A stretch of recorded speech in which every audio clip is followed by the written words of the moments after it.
प्यारे बच्चों, संघर्षी एजुकेशन में आपका स्वागत है। आज हम कक्षा 7 विषय गणित सांख्यिकी पढ़ेंगे। कक्षा 6 में आप पढ़ चुके हैं आंकड़े क्या होते हैं, डाटा क्या होते हैं। किसी निश्चित उद्देश्य से जो संख्यात्मक तथ्य एकत्रित किए जाते हैं उन्हें आंकड़े कहते हैं। आंकड़ों को अंग्रेजी में डाटा कहा जाता है। किसी निश्चित उद्देश्य से जो संख्यात्मक तथ्य एकत्र किए जाते हैं उन्हें आंकड़े कहते हैं। ये कक्षा 6 में आप पढ़ चुके हैं। आइए हम देखते हैं वृत्तारेख क्या होता है। वृत्तारेख को अंग्रेजी में सर्किल ग्राफ कहा जाता है। इसी को पाई चार्ट भी कहते हैं। पाई चार्ट या इसका एक और नाम है जिसे पाई ग्राफ के नाम से भी जाना जाता है। तो आइए देखते हैं वृत्तारेख, पाई चार्ट या पाई ग्राफ क्या होता है। जब आंकड़ों को किसी वृत्त के त्रिज्य खंडों द्वारा प्रदर्शित किया जाता है तो उसे वृत्तारेख या पाई ग्राफ कहते हैं। यानी जब आंकड़ों को किसी वृत्त के त्रिज्य खंडों द्वारा प्रदर्शित किया जाता है तो उसे वृत्तारेख, पाई चार्ट या पाई ग्राफ कहते हैं। उदाहरण के लिए हमने एक पाई ग्राफ बना रखा है। एक टीवी चैनल पर दिखाए जाने वाले कार्यक्रम का पाई ग्राफ है। ये आप देख सकते हैं कि मनोरंजन जो है 55%, ये पूरे वृत्त को 100% मान लिया गया है। और टीवी चैनल पर मनोरंजन को 55% दिखाया जाता है। तो 55% को हम इस आधे से थोड़ा अधिक हिस्सा यहां पर ये करके दिखा देंगे। ये हो गया हमारा मनोरंजन। खेल 5% दिखाया जाता है तो इस 5% हिस्से में इसको खेल हम दिखाएंगे। ज्ञानप्रद चीजें जो है 15% में दिखाया जाता है, 15% चैनल पर दिखाया जाता है तो एक त्रिज्य खंड द्वारा ये 15% हिस्सा हम दिखाएंगे। और समाचार 25% दिखाया जाता है। यानी इस वृत्त का एक चौथाई हिस्सा जो है, एक चौथाई हिस्सा का त्रिज्य खंड जो होगा यह समाचार को निरूपित करेगा। यानी इस प्रकार से वृत्त के त्रिज्य खंडों द्वारा आंकड़ों को जब प्रदर्शित किया जाता है तो उसे हम पाई ग्राफ के नाम से जानते हैं। तो आइए हम पाई ग्राफ पर आधारित अभ्यास 3A के प्रश्नों को हल करते हैं। तो बच्चों, अभ्यास 3A का पहला प्रश्न है, किसी कक्षा की वार्षिक परीक्षा के 60 शिक्षार्थियों के परिणाम निम्नांकित पाई ग्राफ द्वारा निरूपित है। चित्र देखकर बताइए। ये हमारा पाई ग्राफ बना हुआ है 60 शिक्षार्थियों के परिणाम का। आप यहां पर देख सकते हैं द्वितीय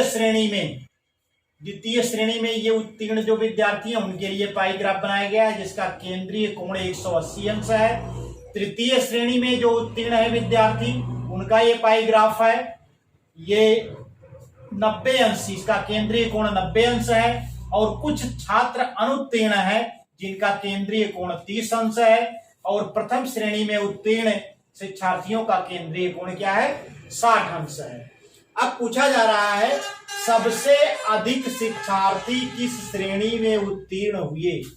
तो यहां पर आप देख सकते हैं कि द्वितीय श्रेणी का जो पाई ग्राफ क्या है, सबसे ज्यादा है।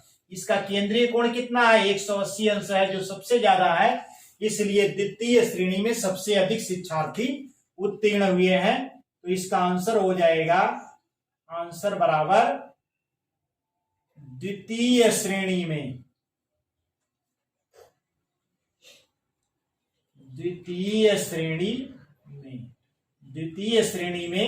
सबसे अधिक छात्र उत्तीर्ण हुए हैं।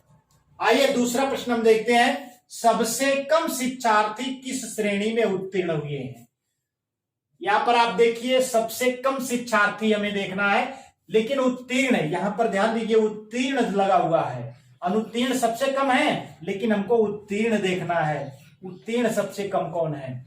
तो द्वितीय श्रेणी के देखिए सबसे ज्यादा है जिसका केंद्रीय कोण 180 अंश है। तृतीय श्रेणी का केंद्रीय कोण 90 अंश है, यानी द्वितीय श्रेणी से कम उत्तीर्ण हुए हैं तृतीय श्रेणी में। प्रथम श्रेणी का केंद्रीय कोण देखिए 60 अंश है और इसका पाई ग्राफ जो है द्वितीय श्रेणी और तृतीय श्रेणी की तुलना में कम है, इसलिए प्रथम श्रेणी में उत्तीर्ण छात्र जो है, शिक्षार्थी जो है, सबसे कम है। तो इसका आंसर हो जाएगा प्रथम श्रेणी में। आंसर बराबर प्रथम श्रेणी में। तो इस प्रकार से पाई ग्राफ के आधार पर हमने दो प्रश्नों का उत्तर दिया। सबसे अधिक छात्र द्वितीय श्रेणी में उत्तीर्ण हुए और सबसे कम छात्र प्रथम श्रेणी में उत्तीर्ण हुए हैं। आइए हम बढ़ते हैं तीसरे प्रश्न की। जो इस प्रश्न का तीसरा खंड हमारा है, पाई ग्राफ के आधार पर हमको अनुत्तीर्ण शिक्षार्थियों की संख्या कितनी है ये बताना है। इसके लिए एक सूत्र का हम प्रयोग करेंगे।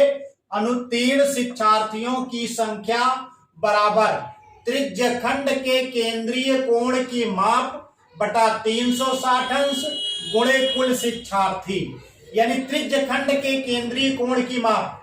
तो अनुत्तीर्ण शिक्षार्थियों के लिए त्रिज्यखंड का केंद्रीय कोण कितना है? 30 अंश है। और इस वृत्त के केंद्र पर बना हुआ कुल कोण कितना है? 360 अंश है। कुल शिक्षार्थियों की संख्या 60 है। तो अनुत्तीर्ण शिक्षार्थियों के त्रिज्यखंड की कोण के केंद्रीय कोण की माप में 360 से भाग दे करके कुल शिक्षार्थियों की संख्या से हम गुणा कर देंगे, जिससे अनुत्तीर्ण शिक्षार्थियों की संख्या पता चल जाएगी। आइए इसको ज्ञात करते हैं। तो अनुत्तीर्ण शिक्षार्थियों के त्रिज्यखंड के केंद्रीय कोण की माप कितनी है? यहाँ पर 30 अंश है। तो यहां पर आप लिखेंगे 30 अंश, उसके बाद बटा 360 अंश हो गया, गुणे शिक्षार्थियों की कुल संख्या 60 है, तो गुणे 60 हमने कर दिया। ये बराबर हो जाएगा हमारा। अब यहां पर आप देख सकते हैं, ये 0 से 0 काट दीजिए आप, और 3 का पहाड़ा 36 में पढ़ दीजिए। तो 3 एक 3 और 12 3 36 होता है, यानी यह 12 ऊपर 1 हो जाएगा, नीचे 12 प्राप्त हो जाएगा। अब 12 से आप 60 को काट दीजिए, 12 पचे 60, यानी अनुत्तीर्ण शिक्षार्थियों की संख्या कितनी हो गई? 5। तो इसका आंसर हमको प्राप्त हो गया। आंसर बराबर 5। अनुत्तीर्ण शिक्षार्थियों की संख्या बराबर 5 हो गई। आइए हम बढ़ते हैं चौथे खंड की तरफ। चौथा खंड हमारा कहता है प्रथम श्रेणी और द्वितीय श्रेणी में उत्तीर्ण शिक्षार्थियों की संख्याओं का अनुपात कितना है। तो प्रथम श्रेणी में उत्तीर्ण शिक्षार्थियों की संख्या ज्ञात करने के लिए भी हम इसी सूत्र का प्रयोग करेंगे। त्रिज्यखंड के केंद्रीय कोण की माप, तो प्रथम श्रेणी के त्रिज्यखंड का केंद्रीय कोण कितना है? 60 अंश है। तो यहां पर आप 60 अंश लिख लीजिए, बटा कितना लिखना है? 360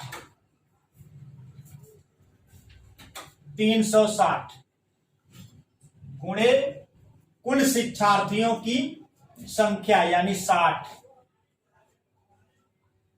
इसका मान हमको प्राप्त हो जाएगा।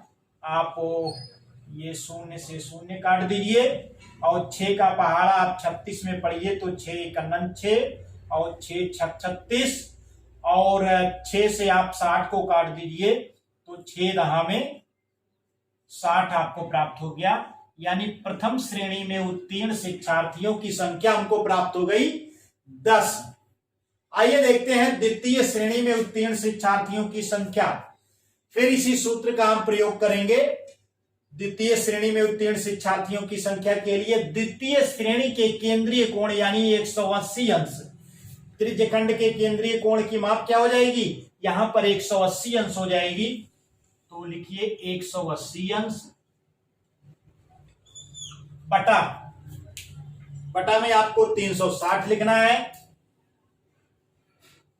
सूत्र के अनुसार यहां पर 360 आ जाएगा, यानी 180 द्वितीय श्रेणी के त्रिज्यखंड की माप, त्रिज्यखंड के केंद्रीय कोण की माप 180 अंश है, बटा 360 गुणे कुल शिक्षार्थियों की संख्या 60 है। आप इसको सरल कर लीजिए, तो यहाँ पर 0 से 0 काट दीजिए और 18 का पहाड़ा 36 में पढ़ दीजिए, तो ये हो जाएगा 18 दूना 36। अब 2 से आप 60 को काट दीजिए, 2 तिया 6, यानी कितना प्राप्त हो गया? 30 प्राप्त हो गया। तो द्वितीय श्रेणी में उत्तीर्ण शिक्षार्थियों की संख्या कितनी हो गई? बराबर हो जाएगा 30। अब आगे क्या करना है कि प्रथम श्रेणी और द्वितीय श्रेणी में उत्तीर्ण शिक्षार्थियों की संख्याओं का अनुपात कितना है हमको बताना है। तो अनुपात हो जाएगा,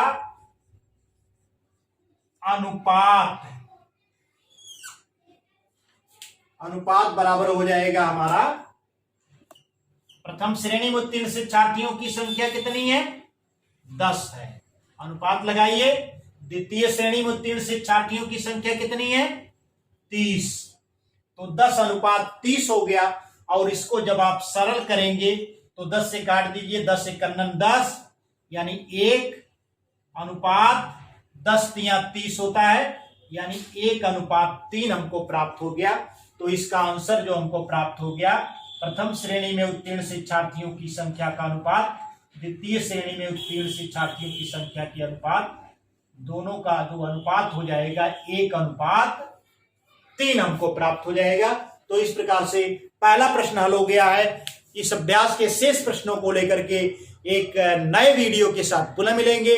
तब तक के लिए नमस्कार, धन्यवाद।